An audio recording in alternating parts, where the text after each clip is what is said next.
Welcome back, everyone. This is Will with the Inside Infinity podcast, and you one and only Jason Haynes. You all know him, but he's not the man of the hour. The man of the hour is the man, the legend, the one and only JV, VP of Production. John, Yeah, how are you it's doing? ridiculous. I can't. What a huge intro that you can't possibly be talking about me, Will.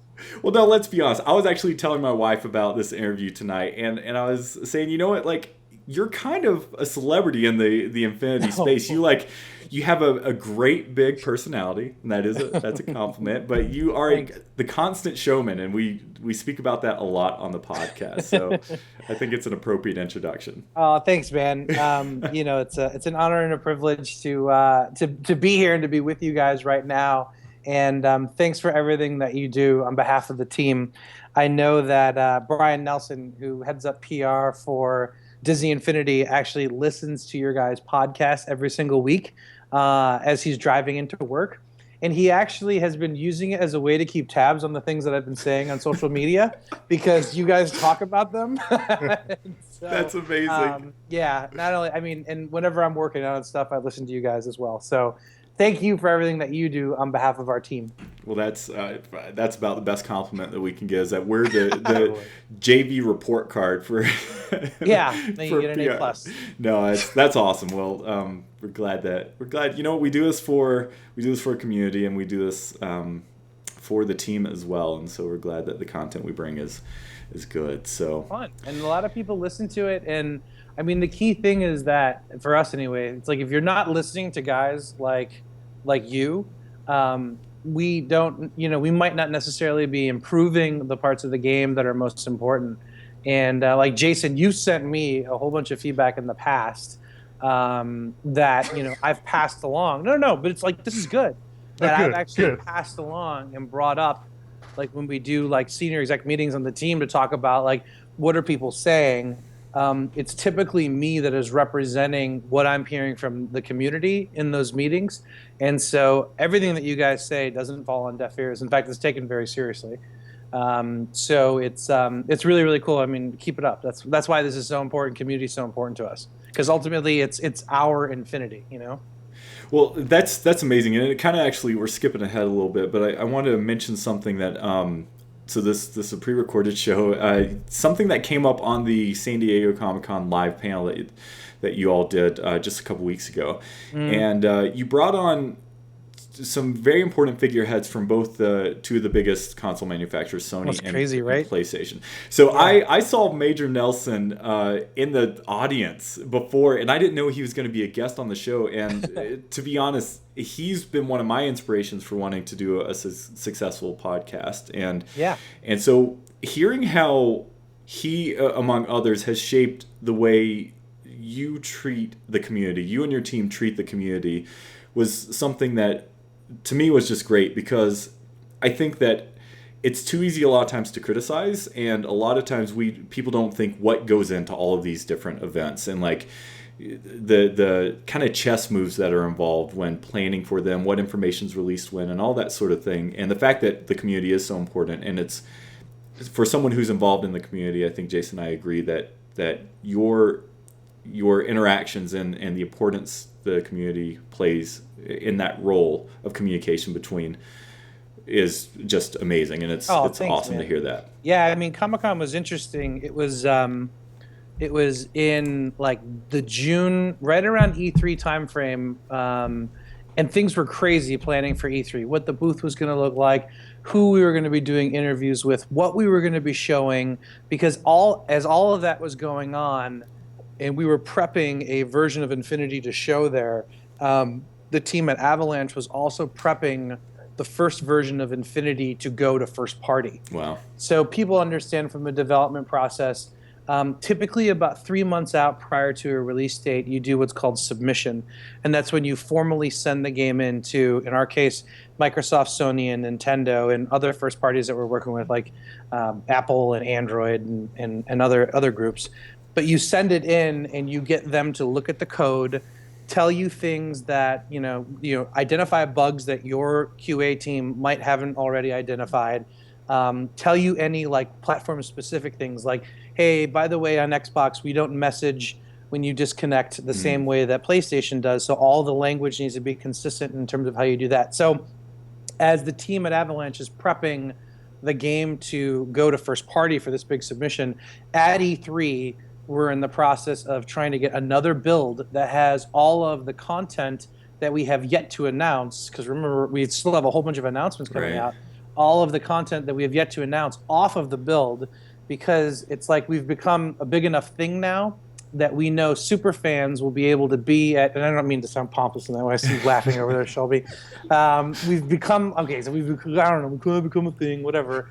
That you'll get the super fans that will go in there and start looking through things like loading screens. Like we had that problem, if you remember, with 1.0 when we showed Mickey, or going through skill trees and looking at those types of things. So all of that madness is happening at E3, and then our PR team in the background is like, by the way, like a few weeks after E3, we've got Comic-Con, and it's like, what are we going to do? And so we have been talking about doing a panel at Comic-Con, and we decided, like, you know, that doesn't really feel like us. I mean, as cool as that is, and plus it's so hard to get badges for Comic-Con.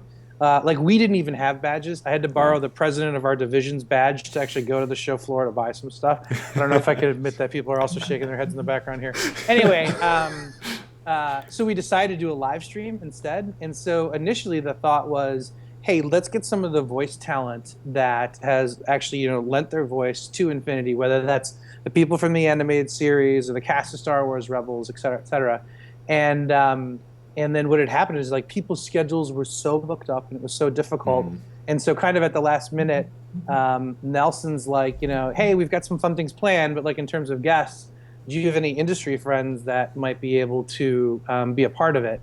And so I sent text messages off to my friends at Sony, at Microsoft, and at Nintendo and asked them if they could be a part of it.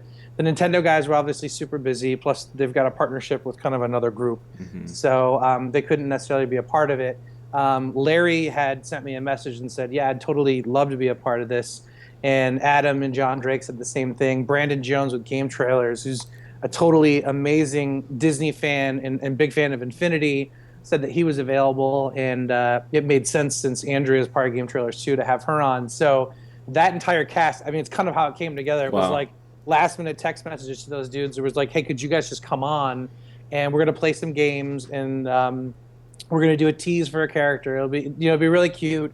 Don't be worried. It's not like, because they're of course used to their core audience, right? When you're talking about like hardcore first person shooter fans, like Call of Duty fans, Halo fans, and all these guys that are like saying nasty stuff. Actually, Tyler did tell me he had to ban 2 people from the chat channel, which is funny because it was like the first time. I think it's because we had those personalities that, you know, we'd attracted kind of a different kind of audience than we did before. But yeah, that's kind of how, I know it's a really long story about how everything kind of came together for Comic-Con.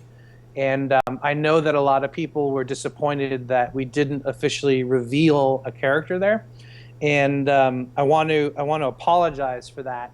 And I want to just state that we actually, Alice and I were just talking about that. I think an image had gone out on our Twitter feed that said, like, you know, celebrity guests, exclusive reveals, all that kind of stuff. And we apologize if that felt misleading. It was really about teasing a new character so that we could do a big formal announce of this new character soon. As you guys know, at Comic-Con, there were so many different announcements. There's so much stuff going on. And even at E3, we talk about the same thing. Like, does it make sense to make a huge announcement at E3? Or do you do it right beforehand so you can kind of have your news come out and, you know, be absorbed by your community that really cares and not get caught in the wash of all these other announcements? So what we had decided to do at Comic-Con was we decided to do a tease and the formal announcement of that character. I believe by the time this video comes out should be completed. But I don't even want to say that because things are in flux and moving so much now that who knows what could go wrong or what could go right or how we change our minds. So anyway, I just on behalf of myself and the team, for the people that were disappointed, we're sorry, and we'll make sure that we're careful about the way that we're communicating new news. I mean, this same thing just happened recently with the announce date thing too, because I was on Twitter talking about like, hey, on Monday we're gonna do this announcement, and then Brian Nelson got pissed at me because he was like, dude, I sent you, Blackburn, Gary, and Jameson that email. I didn't want you to tweet it out. And I was like, well, I figured that people have been dying to know Right. what's the announcement. It's like it's the most popular tweet that I'm seeing in my feed. So I was like, okay, enough. It's happening on Monday. And then a couple of things happened, so it got delayed till Wednesday. And even on Tuesday, we were talking about maybe we should just do it on the live stream. That might be fun. So lots of detail for you guys. But since this particular show is listened to the hardcore Disney Infinity fans, I think it's appropriate and okay to kind of go into all that detail for you guys. Yeah, we love it. Like, it's good to hear. I think that's probably some of the frustrations of the hardcore fans is that when you don't know that background information, we're obviously, or some of us who have some context know that there's obviously these complex relationships between all sorts of things, legal and all that sorts of things. And, you know, in a Twitter thing, it's easy just to go, how hard does it seem? But obviously there's a lot of people that information has to go through. Yeah, I mean, because you have to remember, even though, you know, we're putting Disney, Pixar, Marvel, and Star Wars content inside of 3.0, the company is doing a ton with Star Wars as a franchise across all divisions. And so something that our PR and marketing team needs to constantly do is talk to the heads of various projects, of which there are many, for example, Star Wars projects that are happening this year, and make sure that they coordinate, that no one's stepping over each other as they make those announcements. And so some of the time, that type of coordination is the stuff that no one would really truly think, because you're kind of just laser focused as a fan on Disney Infinity.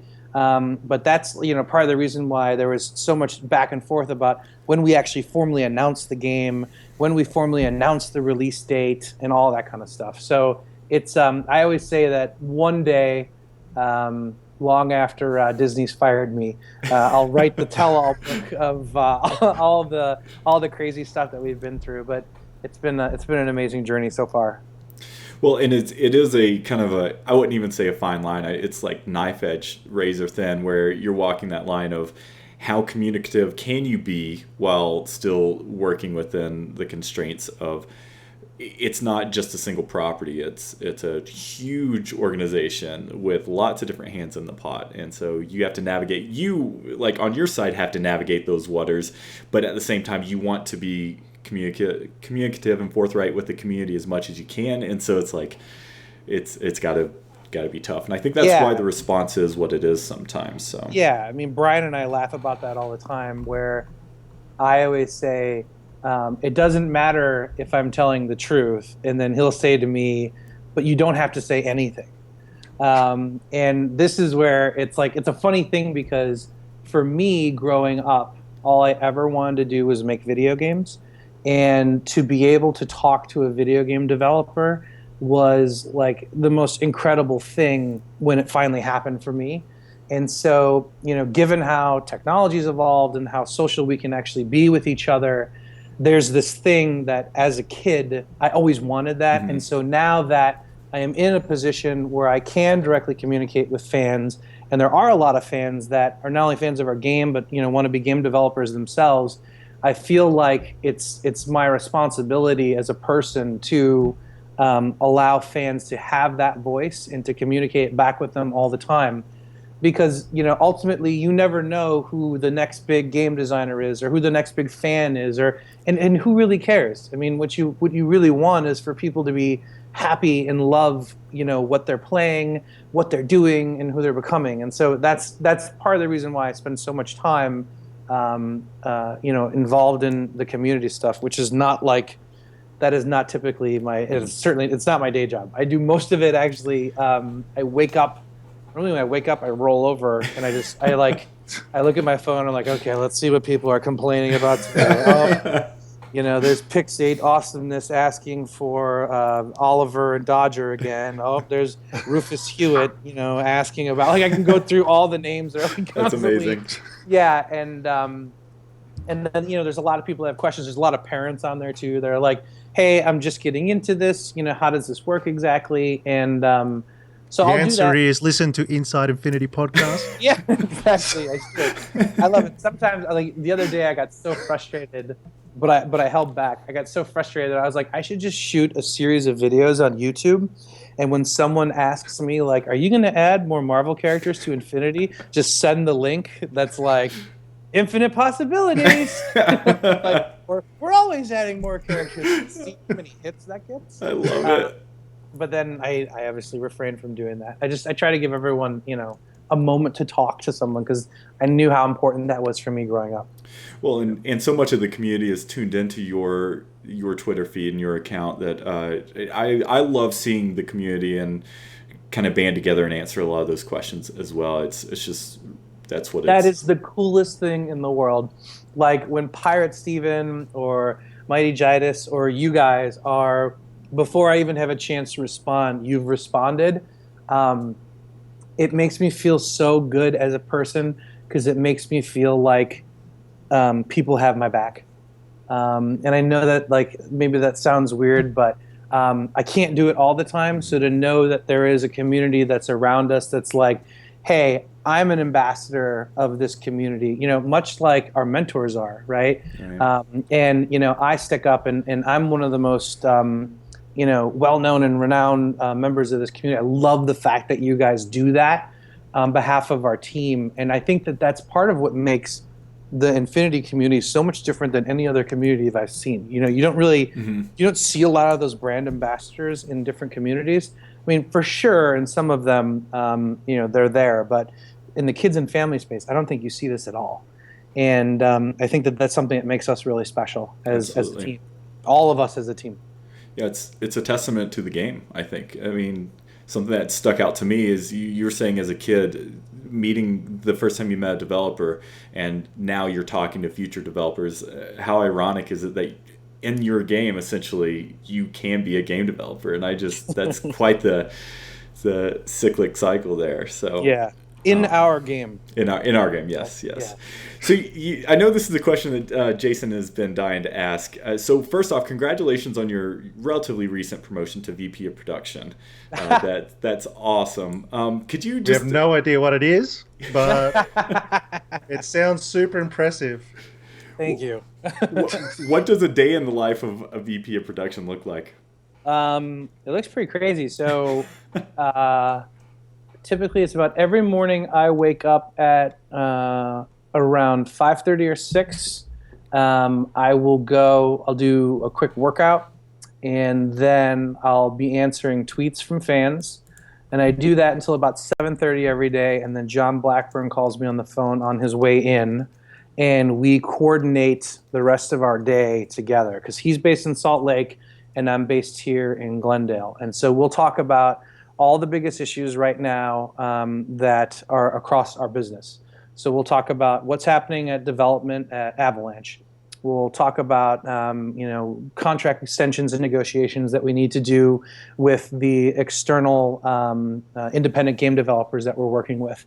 We'll talk about things like annual operating plan and finance and revenue projections and things like that. We'll talk about the latest things that the latest filmmakers that we need to meet with that are developing new films that we need to see for possible inclusion inside of Infinity. We'll talk about partner negotiations and relations, like, hey, what's happening with the guys at Lucasfilm? How are they feeling about the latest version of the game?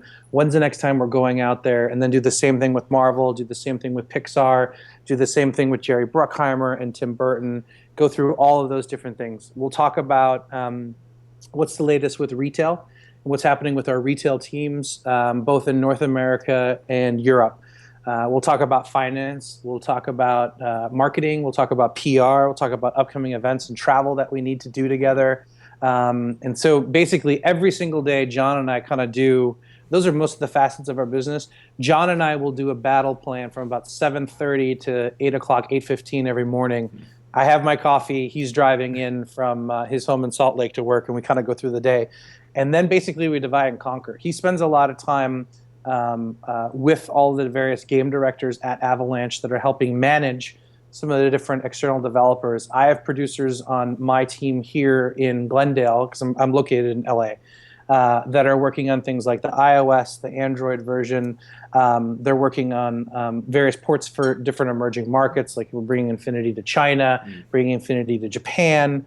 And then, I'll coordinate the various production-related tasks and activities from kind of they call it a publishing standpoint with our marketing, PR, and retail team. So it's, like I do that after we have coffee, and then I get into work about 9 o'clock. So all that before you get into work. Yeah, and then, well, I mean, so I gave you kind of right. John and I talk every morning, but here's a whole smattering of topics that we normally talk about before we go and conquer the day.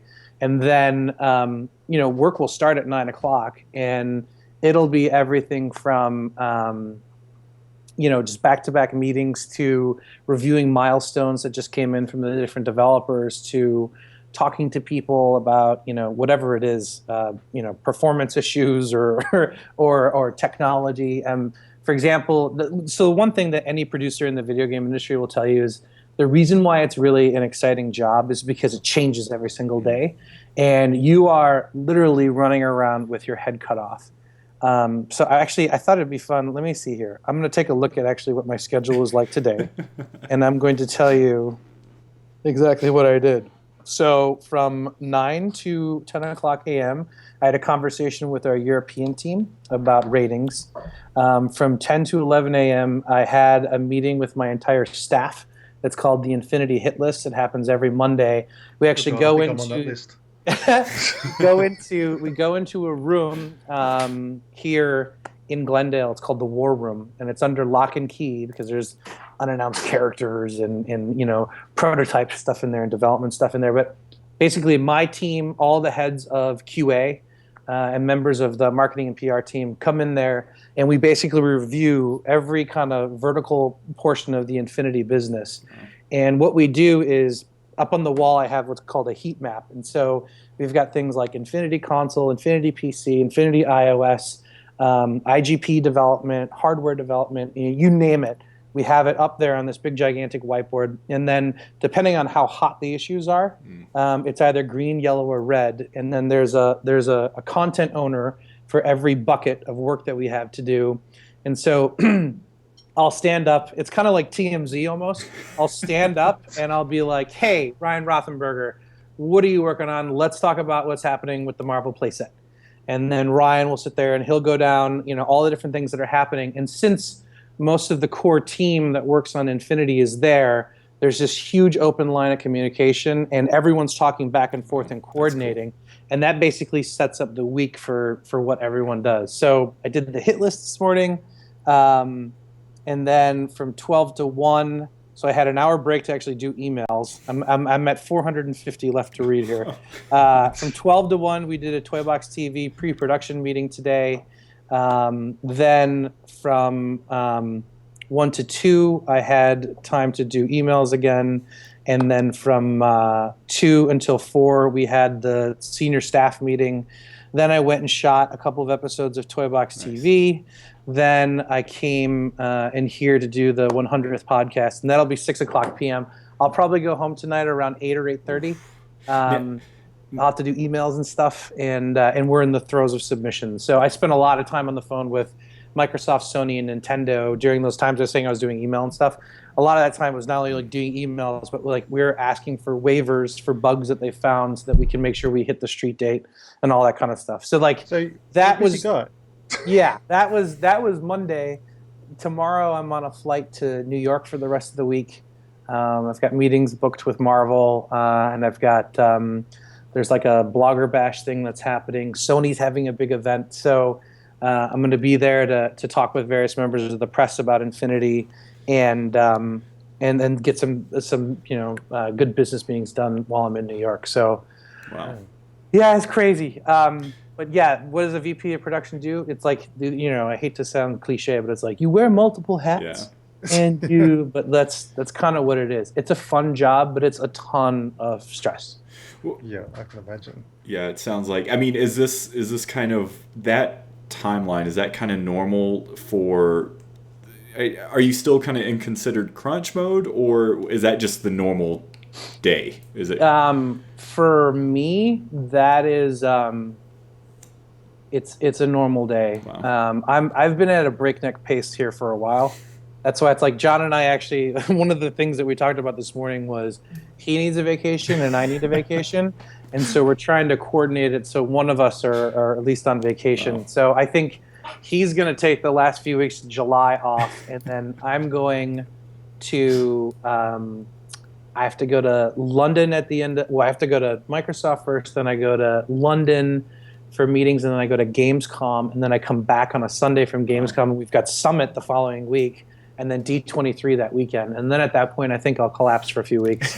And then the game launches. Oh, duh. Yeah, sorry. Shelby just looked at me. She's like, then launch. I was like, oh, yeah, then launch. And then at the end of September, I think I'm going to Tokyo Game Show. So going to Japan's cool. But it's like, it's fun. All the travel is fun. It's also really lonely. Yeah. But it's really fun to be able to kind of, what's funny is that people think that when you go and do all this travel that you're constantly out like, oh, and I was in Paris and I went and saw the Eiffel Tower. Like, no, actually, you go to Paris and you're in a conference room in Disney Paris, and then that evening you'll fly to Germany, and it's not like actually going out and sightseeing. It's kind of all business all the time. But I'm really lucky, and I know the team feels the same way because we're working on a product that a lot of people care about and a lot of people really like. And so, like, sometimes I've said over Twitter, when so-and-so says this to me or so-and-so says that to me over Twitter about, how happy they are, how much they like the game, it makes all of the sacrifices that you make personally totally worth it. All that time that you're away from your family, or all that, time that you're working at night, building these things. It's very much the same way if you listen to directors and producers in the film industry. They go away for 8 or 9 months at a time when they're shooting a film. The kind of the rise that you get, the excitement that you get once it finally gets into people's hands and they can play it, that's what makes it all really worth it. The worst is, I remember growing up in games. I've definitely made some games that aren't great, and you make some of those same sacrifices, and then you get reviewers that say it's terrible, and you get fans that say I hate it, and then you get really down on yourself because you're like, oh man, I shouldn't have tried it as hard as I did. But in the case of Infinity, given how awesome our community is and how wonderful just the people are that play it, it's the juice is always worth the squeeze, so to speak. That's amazing. I think part of the reason why the community is so different is because ultimately it all starts with, I think a huge chunk of the community is obviously Disney fans. Yeah. We'd love to know what kind of a Disney fan you are. Like, what do we were talking before. When you joined Disney, was this pre Disney Infinity being a thing, or did you come on board and Disney Infinity was already in the pipe works? No. What drew you to Disney? And do you like associate more as a parks Disney fan or more of the movies Disney guy? So I joined Disney in 2009, November 11th, 2009. And what drew me to Disney actually was the person who is in my position that I'm in now actually had said, we really need someone like you to come into Disney as a producer. There was a development studio located in Vancouver called Propaganda Games, and they were a whole bunch of former EA execs that left Electronic Arts, formed the studio together, and they worked on Turok, which was like actually an M-rated, I think it was an M-rated game that Disney Interactive had done, but under the Touchstone publishing label. And after that, they had 2 other games that they were working on. One was called Tron Evolution, and the other one was called Pirates of the Caribbean Armada of the Damned. And so he had said that they had been looking for a producer that was enough of a relationship person that could actually go in and work with these guys in Vancouver, because they were kind of the hardcore gamer crowd. Mm-hmm. And I worked at Midway Games in Chicago for almost a decade, and that was a whole bunch of hardcore developers. And Mark, who's the VP production at the time, had come from Midway, and so he knew of me and knew I was kind of rising the ranks at Midway, and so he invited me to join Disney, and so I did. So I started working initially with the guys at Propaganda Games, and Avalanche was around, but Avalanche was working on, I think they had just finished like, I want to say it's like the Lizzie McGuire movie game or something. Classic, I'm sure. It's so funny. And then like, or like Chicken Little Ace in Action or something, something funny. And then they were working on the Toy Story 3 game. And the reason why, because at the time in 2009, if you go back in the Wayback Machine, Disney Interactive wasn't lighting the world on fire in terms of the quality of the licensed gaming that they put out there. And so the thing that drew me to it was, okay, here's a bunch of seasoned veterans from EA that have left, formed this company. They made Turok. Turok was pretty cool. Now these dudes are working on Tron and a Pirates of the Caribbean RPG. And for me, Tron was one of those franchises that was always just, like so cool to me growing up. So Jason, to your point, like, do you associate with the parks or the films more? I would say it's a little bit of both. I just actually went and found a stack of photos. My mom has this big trunk that has photos of us, and I found a stack of photos from a family trip to Disney World. So I'm born and raised in Chicago, and we go down to Disney World all the time. So I found all these funny photos of me at Disney World, but like also, Disney films as well. Chip and Dale was one they used to watch all the time growing up. Used to love those. And then Tron meant a lot to me. I believe, although I actually had legal check on this, I guess we don't own it anymore or something. The Last Starfighter was another one that was, just really meant a lot to me growing up. So it's a little bit of both. It's a little bit of the film and the movies. So anyway, now let's go back to where I was. So I'm working with these guys in Vancouver, and all of a sudden there's a huge shakeup at the top of Disney, and we bring in two new presidents. We bring in John Pleasance and Jimmy Pitaro, and they're all about like mobile and social and web development. Hey, console gaming, seems to be, really kind of slowing down. And if you look back at the game industry landscape at the time, everyone's like, console's dead, mobile's the future, and we were right in the middle of kind of all of this. So Pirates of the Caribbean, Armada of the Damned would end up getting canceled. And I worked really, really closely. So the game director on this is a really great insider story. The game director on this is a guy named Alex Peters. And Alex Peters would leave Propaganda as they shut down the studio. And he'd go over to a couple other jobs. And then he is right now the VP of production on Skylanders. So he is like, I used to work with him day to day. That's crazy. So he's an old friend, but also like my biggest rival now. And so, I'll run into him at E3 and give him a tour of our booth. And he's like, Johnny, tell me about what you're doing with 3.0. And I'm like, tell me about these cars you're adding. So, it's kind of it's always a small world. People talk about how small the game industry is. But basically the guy that runs Skylanders is one of my really good friends. But anyway, so I worked on Tron, and we shipped Tron in late 2010. And all the new management came in, and the new management basically said, we want the next biggest idea. And Propaganda would end up getting shut down entirely at this time. And then BlackRock, which did Split Second, also got shut down entirely. And so the focus at the time from the new management was, let's do less things and do them better. So instead of having this huge slate and huge portfolio of games and products that we're trying to do, let's instead focus on some things that are core Disney.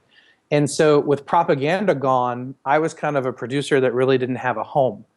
And there's a guy by the name of Pete, who I actually worked with at Midway back in Chicago, that had taken a position at Avalanche in Salt Lake City as the lead designer on the Monsters University playset, or what would become the Monsters University playset. And so as all this happens, he calls me from Salt Lake, and he's like, hey, things are crazy, all this new management, these studios shutting down, are you going to be okay? I'm like, geez, I don't know. And I was a huge fan. So Toy Story 3 had come out right around that time. I was a huge fan of the game, and had sent notes to John and Jeff just saying, hey, great job in this game. It's a lot of fun to play. I think people are going to be surprised how great it is. And Pete kind of put in a good word for me. And so then I basically got a phone call from John Blackburn. And he's like, hey, would you like to come out and do an interview with us to see if you want to be kind of our guy in Los Angeles that represents Avalanche and the projects that we're working on? And so I went out to Salt Lake City. My interview was at a bar that's called The Bayou, which the guys go to every Friday. Wow. And it started at about 11:30 a.m. and ended at 6 p.m. at the bar. And it actually wasn't an interview where they were asking are you good at your job or any of those things. It was more of an interview of, do we like you, and are we going to want to work with you? And so I think things went well. I mean, I'm still here. But yeah, I mean, we were talking about like, what's the greatest game of all time? What's the most overrated game of all time? And we just had so much fun, just Wow. kicking a few back, talking, laughing.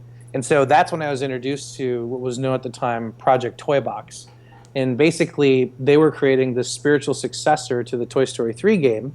And they actually had Cars 2 in development. So Troy Levitt, that would go on to do the Lone Ranger playset and the Avengers playset and the Inside Out playset this year. Troy Levitt was the game director on Cars 2. So the studio at the time had two different games that were in development. Toy Story 3 had just shipped, so that team started working on what would become Disney Infinity. It was originally Star Command, so that was the spiritual successor. It was basically another toy box game like Toy Story 3, but all based in Buzz Lightyear's Star Command world, while Troy's entire team finished off the Cars 2 game. So as all this insanity is happening, the new president goes, I want the next billion-dollar idea. And so, Blackburn, myself, Bunker, Marcus Fisher, all the guys that kind of work on everything Avalanche all got together and kind of brainstormed this concept of, instead of making one-off licensed games anymore, let's come up with this concept where we use one central engine that powers everything, and it's a platform. And so we pitched this platform concept. At the same time, Warren Spector and his team at Junction Point, were pitching what their vision of what interactive could be was happening. And then over time, our theory was always just show and prove, just show and prove. Just show them what we've got, prove to them that we've got the chops to build what we're actually telling them is the right thing, and just, show and prove, show and prove. And so that's kind of how, it's a very long-winded, deep story, but how I got involved with the Avalanche guys and kind of became the their champion here at Disney proper in Los Angeles. Wow. Sorry. Yeah, totally. No, that's you actually covered like 5 of our questions, so that was great. I mean, it's amazing to see. We talk about the podcast all the time, but I still don't think. Oh, I'm interested to see what you think, but to me, it feels like I don't think the vast gaming community outside the Disney Infinity community, maybe even within, I don't think people really get how game-changing the Disney Infinity platform is. I mean, I was only even thinking this morning that the way it's been set up, it's created a situation where in the past, we've talked about the fact that people began to dread the idea of X movie, the game. You know what I mean? Like the licensed games. And like you've created a situation where people aren't even talking about X movie. It's not Inside Out, the game. We've replaced the game with playset, which completely removes that negative connotation. But it also, I mean, it's a pros and cons, because it's like, well, what's a playset? To anyone outside of that, it's like you've got to explain what a playset is. But I can see, and I think the Episode 7 or the Force Awakens playset will be the true test, because that's really the first example of a game that's come out in attachment to a movie, so to speak, that hasn't been past IP. You know what I mean? And it's like, to me, I feel like that's going to be the true test of like, have they really broken that mold of like games suck that are attached to movies? So no pressure. I hope we have, I hope we have. It's just that platform. Everything that's being done is just so brand new, and I don't think everyone gets it. Like when I hear other people, other games journalists and stuff talk about Disney Infinity, there's something seems wrong when they're still talking about it as just another video game, just another release. You know what I mean? That the language doesn't seem to be all about this amazing platform potential that clearly is going to continue to grow and evolve over time. But at the moment, I still think it's breaking out of that game box. Yeah, I think you're right, Jason. The thing for me is that there are some members of the press that totally get it, but those members of the press typically are the ones that want to understand what it is. You've got other members of the press that are just like, hey, look, man, I'm going to go see Halo 5 Guardians, and the guys at Bungie are an incredible team, and, they're not Disney Interactive. Just tell me what you got. And they kind of just gloss over it. I think that our team at Avalanche and all the independent developers that we're working with are world class. And I think that one of the things that we feel like we struggle with all the time is that sometimes you get those core gamers that are looking at Infinity as a game that's for them, and it's not. The most important thing that people need to understand, and you see this when the reviews come out, is that Infinity is a game for kids and family, much like Disney is, as a brand, is for kids and family. And so I think last year we saw a lot of backlash almost from Marvel fans that were expecting, because there wasn't kind of a Marvel console game, like a core gamers console game, that picked up Infinity expecting that's what it would be for them. It wasn't. It was a game that was intended for dad gamers and mom gamers to play with their kids and for kids to enjoy with their friends.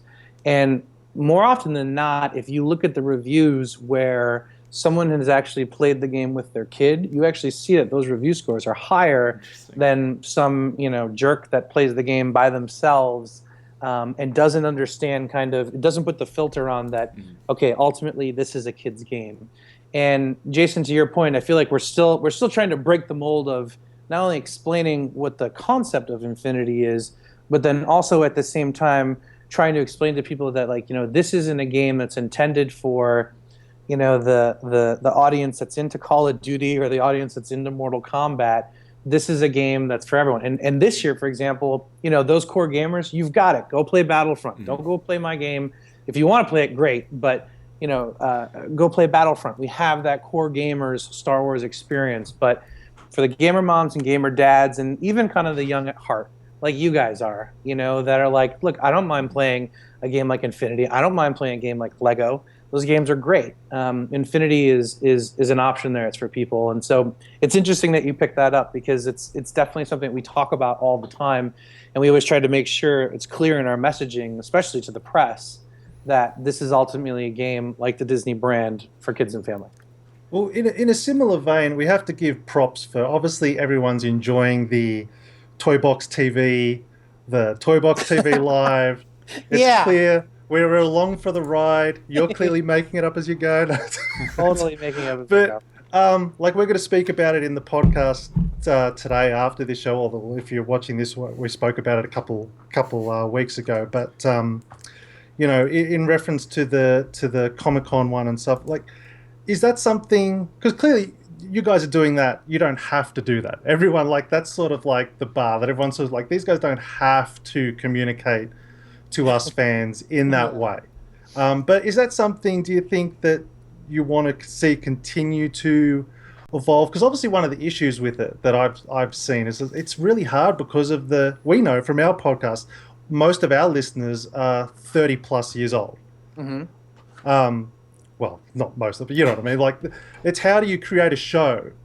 It's easy for us. We're focused on Inside Infinity. We go to the hardcore fan. We don't have to cater to the young audience. We try to be family friendly, of course. Of course. It's extremely difficult to make something that is targeted to the young audience, which is obviously the biggest core audience, but then also appeal to the older one. And then plus you've got the added pressure, which we don't have, which is what we saw some little bit of controversy before, is that we don't have to worry about not revealing information because we don't know the information, all of it, so to speak. And so, how do you see Toy Box Live TV and stuff? How do you see that evolving over time, particularly post-launch, when you don't necessarily have anything to talk about anymore? You're not obviously can't go immediately into teasing 4.0 content. So how do you think you'd like to see that evolve? It's a funny thing. So this entire Toy Box TV, all that stuff started because basically the team at Avalanche had put the ability to upload and then once they had been approved, download toy boxes. And we were like, okay, that's cool, but we should do something where we're highlighting people in the community. And actually, I talked with Jeff Gersman from Giant Bomb, who's a personal friend of mine, and I was asking him, because at the time, Giant Bomb was one of the first big sites that was doing lots of video content. And so I asked him some questions about this, and he's like, yeah, man, you should just kind of highlight some of the power users in the community. That'd be a cool thing to do. And so that's kind of where it started. And if you remember, it started initially as a voiceover podcast type thing, and then quickly evolved into video. It is still four of us. It's, two interns, myself and Allison, and one person from marketing. So that's actually five of us. Duh. But I think the thing that's a little bit scary to me is that it's become enough of a thing that I'm beginning to see other people want to kind of put their claws in it. And I think that that's something that's threatening is the wrong word, but it's exciting, I think is probably the better word, that people actually want to get more involved in it. The thing is that it needs to stay true to the voice that we've created. That's the reason why you guys keep tuning in each week, whether it's you guys or a young kid. One of the fun things actually is this week at Comic-Con, hearing everyone be like, "Mom, Dad, that's Allison," right? And like people running up. And Blackburn and I tweeted this. Blackburn and I spent the 4th of July with the guys at Avalanche. So John and I were hanging out on Saturday, which was the 4th of July, and we stopped at a random fireworks stand on the side of a highway, and this kid came running up to me out of breath, and he like just sat there and looked at me, and I'm like, "Can I help you?" And he's like, "Yeah, I know who you are." And I'm like, "Hi, I'm John." He's like, "Yeah, I know. I watch Toybox TV all the time," right? The dude's got to be like 9 or 10 years old. That's and I'm amazing. And he's like, "Hi, I'm John." And then I'm like, the little kid's like, I know who you are too."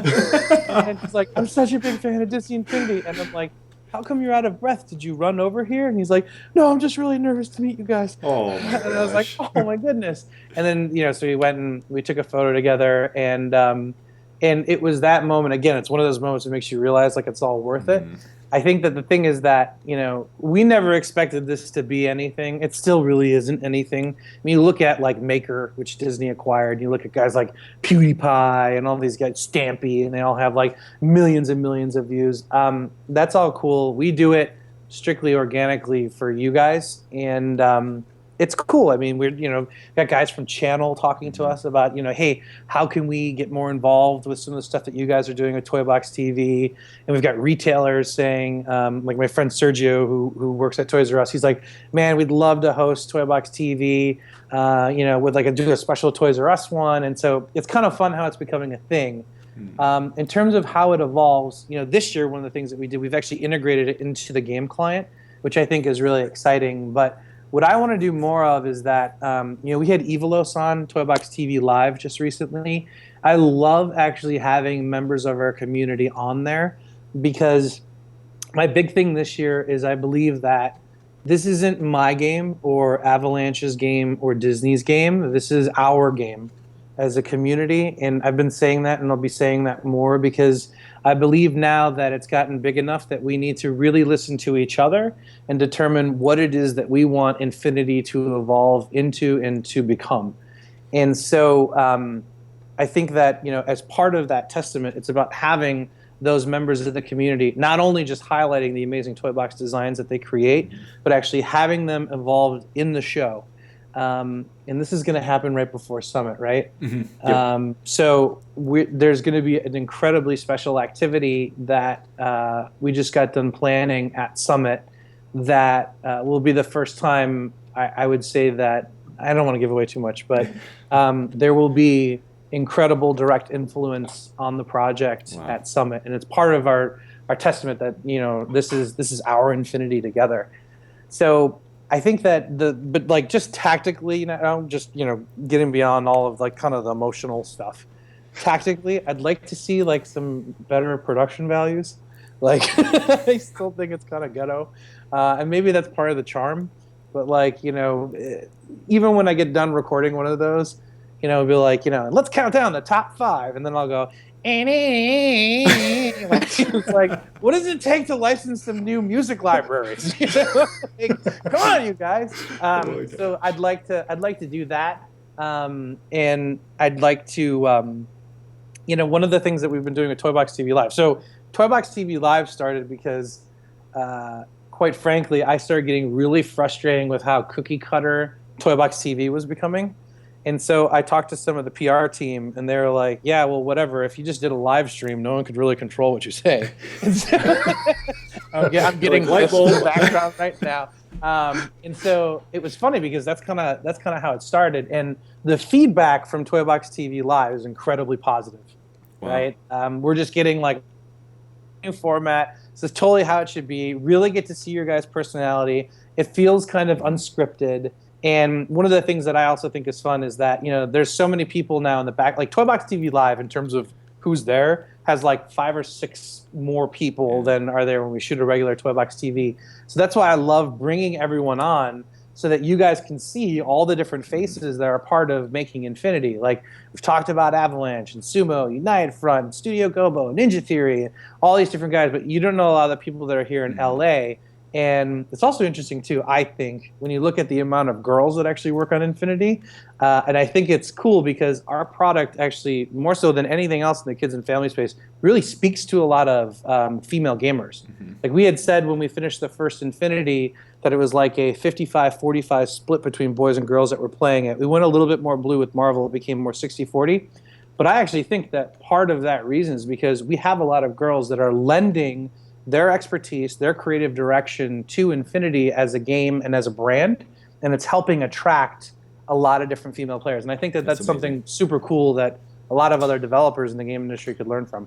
Well, and it's something that's always a hot button issue in the game developer industry is how do you get more women involved in the making of games. And we talk about it a lot on the show, and a lot of times we focus it on female characters, whether that be princesses or Inside Out characters as an example. But it's great seeing when you bring everyone up on stage, just not only female women who you work with, but also just the team in general that are more behind the scenes a lot of times and don't get as much. Like you said, the big name development houses, they get a lot of the spotlight, but there's lots of people involved in the making of these games. And I've said in the past, it feels like it's created this vibe where it almost feels like it's small indie working with massive Disney property. You know what I mean? I love that, and it's smart because the hardcore fans hopefully don't get as annoyed because they know the people that are actually working and the working is hard. But to me, it always feels like this small little indie team That's working really with the big Disney juggernaut. That is such an interesting observation because one of our philosophies on the team has always been we should be treating Infinity like it's a small business. And that, although Big Brother Disney is there, every single person on this team needs to think about this as our own indie startup. And, like your success criteria, I say this to my team all the time, your success criteria on Infinity is judged by 2 things and 2 things only. One, whether or not people like you, want to work with you, and you can get your work done. And 2, how much you're contributing to growing this business over time. And everyone kind of has this small business mentality on the team. And I think that that's part of how we've managed to grow inside of the company. And the other thing that we always talk about too is that this team is more so than any other team that I've worked with. And I've been in the game industry since since I've been in development since 1998, but even before that, doing website stuff. This team, more than any other team, feels like a family. You guys would be blown away if you knew how much time we actually spend not only together at work, but also outside of work together. Like when I'm periscoping a Taco Bell run with Jose Vijeta, who's our head of tech, right? Like, when we did the slam dunk competition at Jameson's house during E3 with myself, Brian, Jameson, and Blackburn. The thing is that everyone loves each other just as much inside of work as they do outside of work.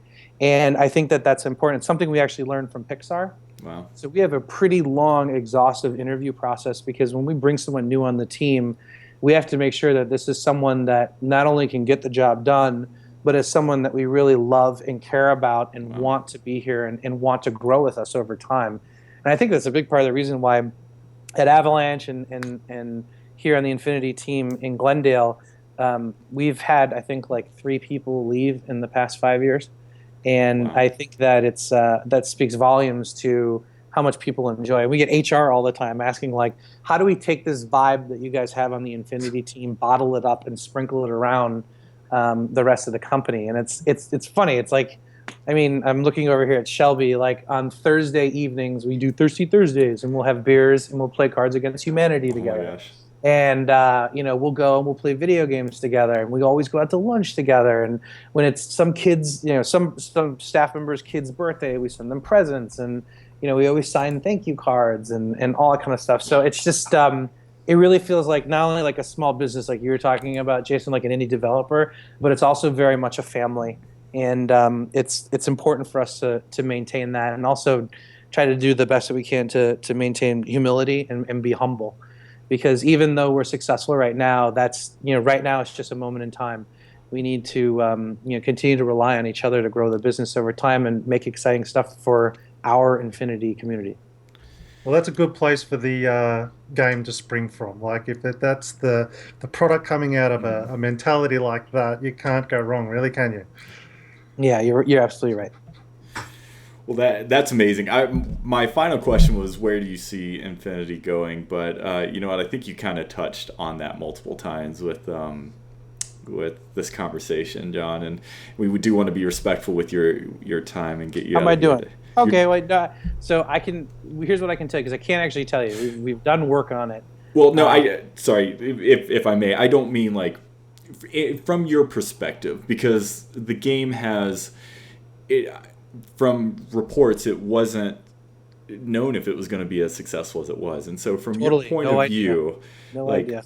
not talking about 4.0 or 5.0, but where would you like to see the game like go? The Or at least base. it's perception. What would you like?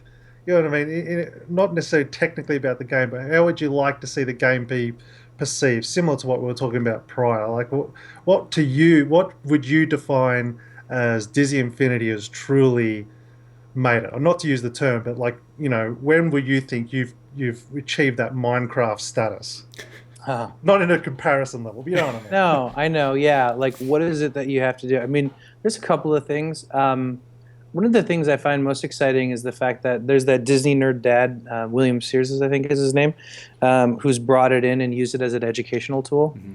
That's really exciting to start seeing other people use this project, this product that we've created in a different kind of way. I think is that we never imagined it could be is a success criteria.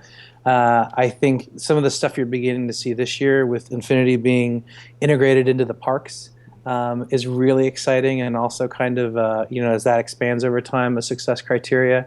But my hope is that one day Infinity can be revered as one of the most special brands in the company, because it's the one that focuses on community. Or if we jumped in the Wayback Machine 30 years ago, the way they talk about the parks, right? It's about our guests, and it's about our best guests.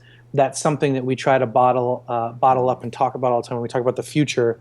No matter, we went and did a presentation to Bob Iger, and we said the foundation of Infinity is community. I remember it was this big, gigantic blue box, and then we had these different pillars of features and directions that we could take the business. But at the very base of it, it was about building community. And it's kind of like the parks, right? It's about providing a magical experience, but it's about delivering something for those guests that's truly magical. One of those things that say, God, only Disney could do that. And we want to deliver that into the video game space. I think another success criteria, quite frankly, is parents and kids saying the only place you should be going to play a kids and family game is Infinity. It's got play sets that tell these stories, and it's got Toy Box where you can build, and it also has now these Toy Box games where you can bring all the characters together. And we're going to continue to improve and make those better. But there's so many different gameplay varieties and types that my hope is that eventually, almost like how World of Warcraft is in the MMO space, that people go, the only place to go and play. I mean, truly, you should be on the Disney Infinity platform. And I think that that's also another thing that I hope one day we can achieve that level of success. And lastly, and probably most importantly, a definition of success criteria is that people that are working on the project are happy and know that they're making a difference. on Toy Box TV Live, I was so embarrassed that episode that we did after E3, where we were reading fan mail for the first time, I started crying. It's because it's moments like that where you're like, you've really touched people's lives, you've really inspired people, and that people are happy that are working on the project, and that you're making people happy. That's amazing. In life is something that's a clear number one most important success criteria. So sorry to kind of drone on, but there's just a lot of a lot of answers there. No, that's wonderful. I can't imagine closing on a better note than that. More positive and optimistic note. So thanks, man. That's great. Well, John, there's nothing really much more to say than just thank you. Thank you for taking time out of your extremely busy day and spending some time with us and the community, and letting us get to know you a little bit better. Yeah, absolutely. I mean, hopefully we can do this again soon. There's certainly still a whole bunch of fun stories to tell you guys, and we'll do it soon. I'm really excited for Summit. I'm really excited to see all of our biggest toy box artists there. I really hope one day we can turn this into something that's like Minecon. Mm-hmm. One thing I was talking to Allison about is like, we've got to open this up to the public. So we really want to do that because, hopefully Infinity will become big enough to sustain something like that. And Absolutely. Being right before D23 certainly doesn't hurt. And then I'll just say, I think I've said it before, but just for all the hardcore fans that are listening, D23 is going to be an incredible show. There's something there that's a personal pet project of mine that we're going to announce that I think people are going to be really excited about. And no retailer can leak it, which is wonderful. But you'll definitely be happy that you came to D23 and came to our big stage show that we're doing on Sunday, where we're going to go through lots of cool stuff. That's so stay tuned for that. Great. Look at that. You leave with a tease and yeah, totally. On top of all this information. So, all right. Well, thanks everyone for tuning in, and we will be connected with you again shortly. Thanks again, John.